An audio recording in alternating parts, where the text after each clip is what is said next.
Fala galera, tudo bem? Aqui quem está falando é o professor Ronieri Gomes, de Língua Portuguesa, e o assunto de hoje é fonologia aplicada ao vestibular da UVA.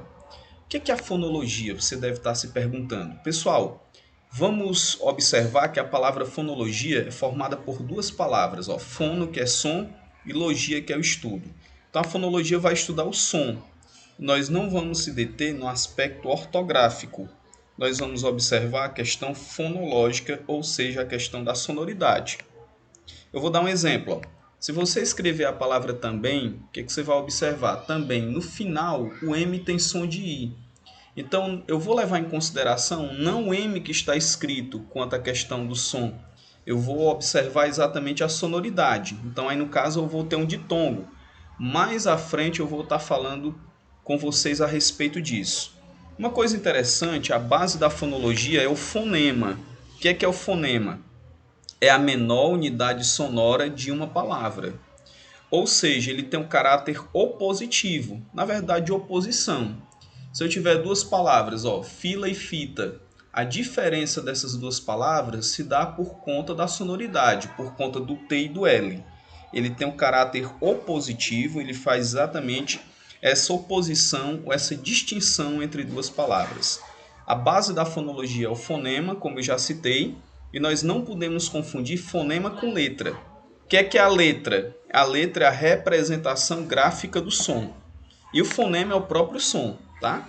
Daqui a pouco eu vou falar exatamente, nós vamos contar a quantidade de letras e fonemas dessas palavras aqui, tá ok? Mas antes disso, a gente tem que ter uma base do que é um dígrafo. O que é um dígrafo? Você tem que lembrar que dia é 2 e a palavra grafo significa escrita, ou seja, é quando eu tenho duas letras que vão me dar apenas o quê? Um som. O dígrafo ele pode ser consonantal, quando eu tiver duas consoantes que vão me dar apenas um som, ou ele pode ser vocálico, quando eu tiver, por exemplo, o encontro do AM com AN, EM, EN, ou seja, na palavra tampa, observe, tampa eu tenho 5 letras, mas eu tenho quantos fonemas? No caso eu tenho 4, porque o A com M ele vai ter o som de AN, o A com TIL, ou seja, o M só serve para nasalizar a vogal anterior, beleza?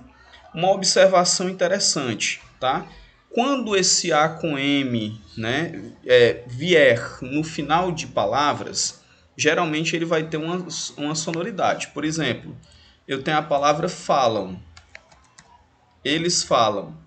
Como o M está no final, ele vai ter o som de quê? Lembra-se que na fonologia a gente tem que utilizar a questão do som, ele vai ter o som de U. No caso, eu vou classificá-lo como um ditongo. Tranquilo? Daqui a pouquinho, na segunda parte do vídeo, eu vou falar para vocês da classificação em relação à questão da quantidade de letras e fonemas, e também vamos falar sobre os ditongos, hiatos e também o encontro consonantal. Beleza? Esse vídeo é dividido em 3 partes, espero que vocês estejam gostando.